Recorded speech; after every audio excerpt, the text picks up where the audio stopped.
Hey guys, welcome to Film World Community, the show where you guys ask questions and I try my best to answer them for you. Okay, so the questions, we're just going to jump right in, come from the Film World forum. We're going to answer those first, and then we also got a few on the question request video. The first question comes from Adarsh Campbell. He asks, how to improve motion tracking, and what is difference between camera motion and object motion? Well, my few tips that I could really give you to improve motion tracking is to check two very important things on your camera. Focus and shutter speed. You want to make sure you nail that focus, otherwise your software obviously can't track what it's trying to track. And then also shutter speed, because every time you move that camera or whatever you're trying to track moves, it's going to become a blurry mess, and again, your software can't track it. Now, planar tracking, like in Mocha, this can be a little bit easier with these two settings being out of alignment, but you really want to check those two things, especially for point tracking. It's very, very important you check those two things. Other things would have to be planning your shot. You need to know whether you're going to be going out of frame or not and then coming back in. You need to think about those sort of things as you're setting it up. And for the second part, and what is the difference between camera motion and object motion? Now, motion tracking is something I've done a little bit of, but not too heavily. You know, I haven't put in just giant skyscrapers all over the place and all that kind of stuff, but I have done a good bit of it. And in my use of camera motion versus object motion, in workflow, there really isn't a whole lot of difference. I've even tracked objects that were moving and had my camera move in place of making the object move. So there's a lot of different things you can do there to kind of fake it, because really motion is motion. Just as long as they match up, that's all that matters. I mean, we're making movies. It doesn't really matter if it's scientifically correct, okay? So just make it work. And yeah, workflow, honestly for me, there's not too much of a difference. For you, it might be different. I'm sorry if that doesn't really answer your question on that part, but that's really the best I can say. It depends on your scene, again, planning it out and all that kind of stuff, but that's about the best I can really tell you. The next question is from Irkola Jadka. He says, are you as hyped about Blender's new real-time engine? I'm really hyped. Can't wait for 2.8. Well, of course, this is referring to Blender. I am excited and also not planning on using it. Let me explain. Because when you're talking real time, I mean, like, it can take, for instance, I just did a render the other day that took me like nearly 26 hours to complete on the CPU, which is a 6-core 6800K. But come to find afterwards, I could have done it on my GPU a good bit faster. That's a different story. But anyway, when you're talking real time versus letting your computer just worry about it, there's going to be trade-offs. I really am not expecting real-time rendering to look as good as non-real-time, current cycles. Okay? So, I mean, it can definitely look really good, but is it going to be more like game engine, or is it going to be, cinema movie quality render space? So, I'm really interested to see how it's going to look. I am excited about it, and Blender 2.8 as a whole, I am very excited for. It looks like they're doing some amazing, amazing stuff. The Blender Foundation, I just can't thank you guys enough for all the work that you do on this amazing piece of software. But yeah, the real-time engine I am excited about, but I'm still kind of interested to see if it will be a true replacement for just complete post-processing cycles type rendering for me. Again, there's going to be trade-offs there, and I'm interested to see which ones, what kind of trade-offs I'm going to have to deal with. I'm repeating myself again. But so that answers your question, hopefully. So again, thanks for the question. It was a great one. So now we're kind of jumping out of software and jumping into hardware, and this question is from Noptop. Woo! Dude, I love your videos. If any of you guys are watching don't know Noptop and Quick Effects, you definitely need to check it out. I've got a link in the description. Sir, I have loved your videos for a long time. It is great to hear from you in the film world space. Of course, we talked on Twitter and everything, but for film worlders, definitely check out Dave Knopf's videos. They are unreal. Link in the description. All right, so his question is, What's your favorite piece of filmmaking gear / best investment? Well, I kind of take this also as a little bit of a bang for the buck type question. And the thing that has really helped me as far as improve the quality of my footage has been probably my lighting. The LimoStudio 3-piece softbox kit that I got and I reviewed in Season 3, Episode 1 of Premiere Prep. Rest in peace. Or is it? Anyway, there's a link in the description to that review. Those have really been amazing. The improvement in lighting and everything has just been really great. I've got one of them on me right now, just one, and it's doing a phenomenal job. But yeah, lighting definitely is something I don't think that people invest enough in, and it really improves the look of your videos. And like the kit I got was 125 bucks and was so worth it. So bang for the buck kind of scenario, I would definitely have to say that my lighting would probably have to be it. Best investment?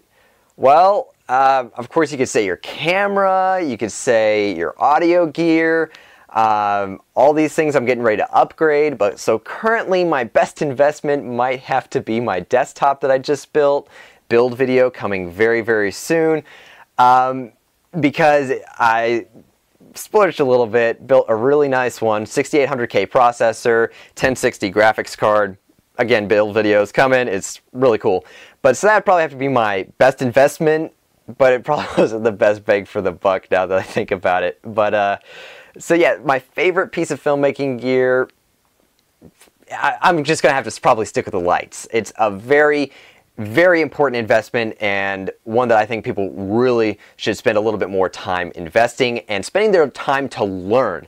You really got to learn lighting to make your videos look a whole lot better. And lighting takes your videos from here to here. I know I'm a broken record right now, but you just got to invest in lighting. It's the best thing ever. It's the best thing ever. So thanks again, NopTop, for the amazing question, and welcome to the Film World Forum.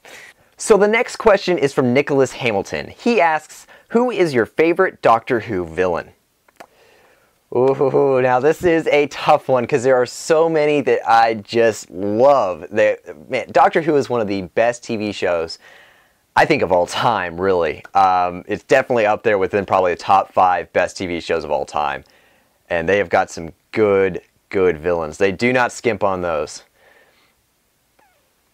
I would probably have to say, this is kind of an odd one, but it really truly is a villain, would have to be the Vashta Nerada from the Silence in the Library or something like that. I forget the exact name of the episode, where they're in the library and the shadows are eating people. I mean, it is the most original villain I think I have ever seen, and the way that it was written and the way that it was executed in the episode, visually and story-wise, everything was so well done. And it was like, it's one of those classic Doctor Who things where all of a sudden you're scared of shadows because you think they're going to come out and eat you. It was brilliant. So probably would have to be the Vashta Nerada. That has got to be my favorite Doctor Who villain. Yes, I think so. Also the Weeping Angels are good, and oh man, there's just so many good ones in Doctor Who. Yeah, the Vashta Nerada would just have to beat it out for me. Okay, also from Adarsh Campbell, he asks, recently I made a prism in Blender hoping I will see a rainbow effect, but I didn't. Why is it like that? Well, simple answer. It's simulated. It's not real life. I'm sure that there is a way that you might be able to set this up. Maybe. But it seems like a very singled out task, if you will.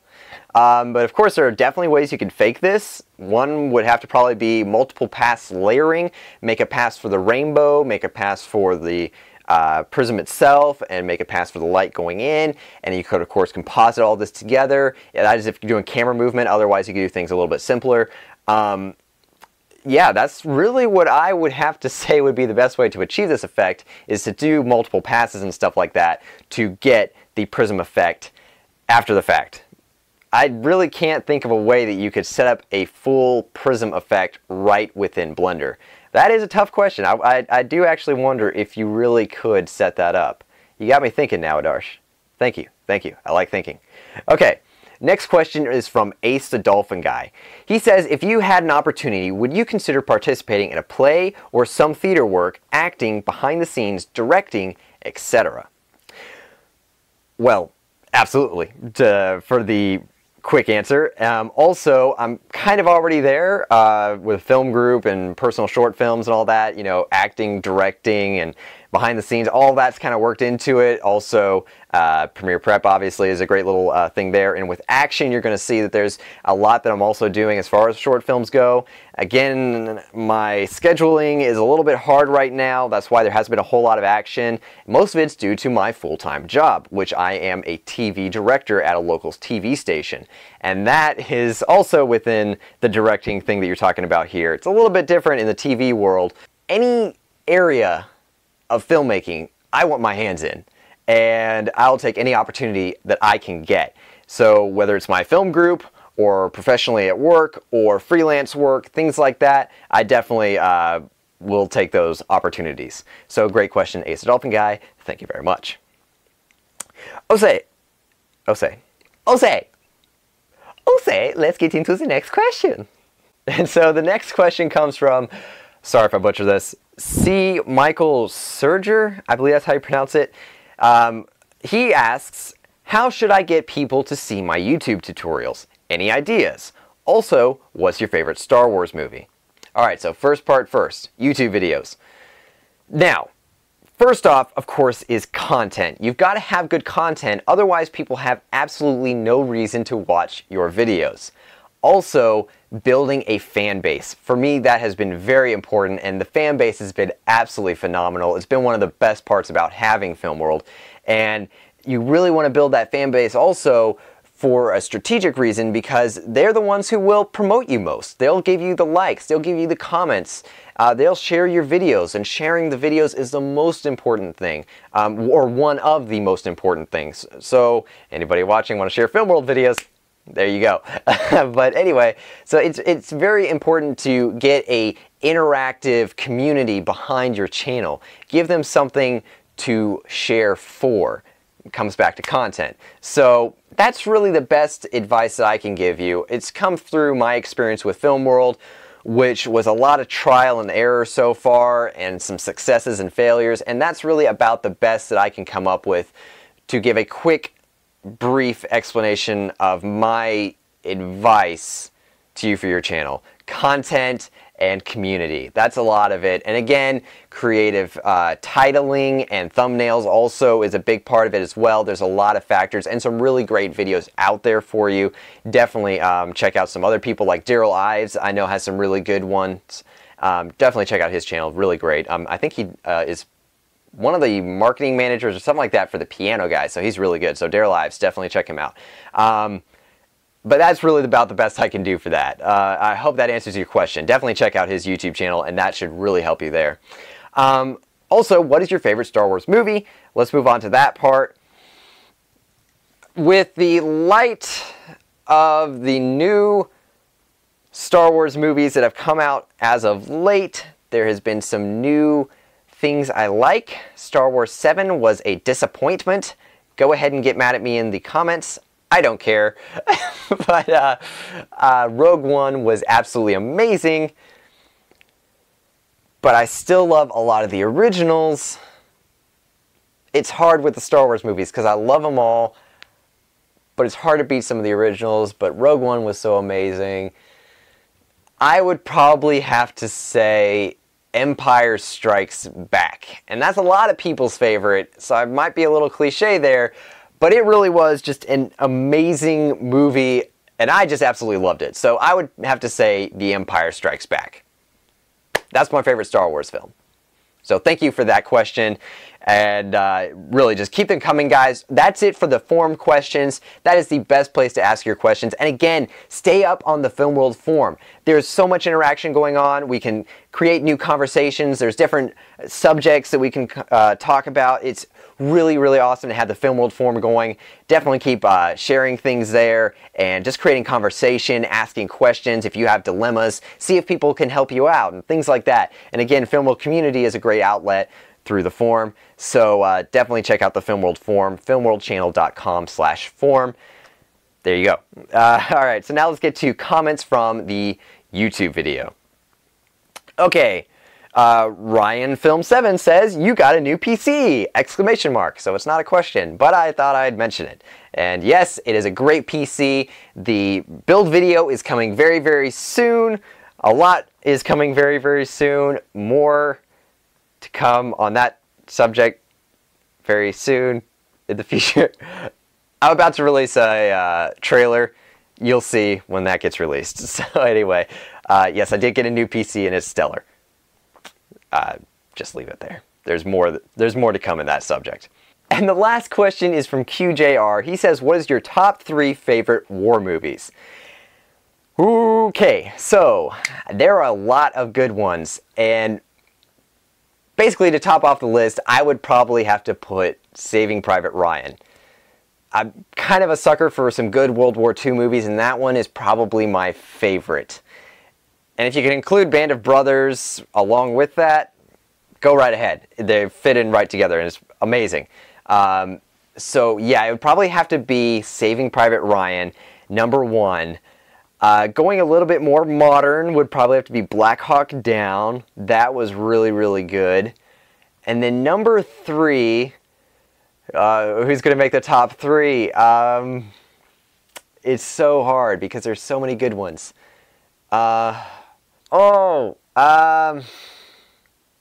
Favorite war film? Probably Valkyrie. That might take number 3. Valkyrie was really cool because it showed it from the perspective of a German who is loyal to Germany and not Hitler. So that was a really, really cool dynamic that I loved seeing in a movie. That might actually have to be number 3. Yes, Valkyrie would probably have to be number 3. That was such a good movie. Yeah, so number 1, Saving Private Ryan. Number 2, Black Hawk Down. Number 3, Valkyrie. So those are my top 3 favorite war movies. So that concludes this episode of Film World Community. Thank you guys so much for watching. Great questions. Again, keep them coming every time we have Film World Community. That's pretty much it. More is to come for sure. I got a trailer coming very soon for the very soon to come Film World stuff, if that works. I can't quite announce what's about to happen on the channel. I've left some hints, probably some very, very strong hints here and there, and I don't want to just come out and say it until the trailer comes. It's going to be pretty big, and I've got several episodes in the works. I can't wait to get it out for you guys. I know I'm a broken record, but it's worth saying a million times. So stay tuned for that. Build video for the computer is coming soon also. That also works into the trailer. I got to keep my mouth shut. I can't wait to tell you guys, or show this to you guys. Again, all right. Well, thank you very much for watching. I'm your host, Micah Pendleton. Remember to live your life one frame at a time.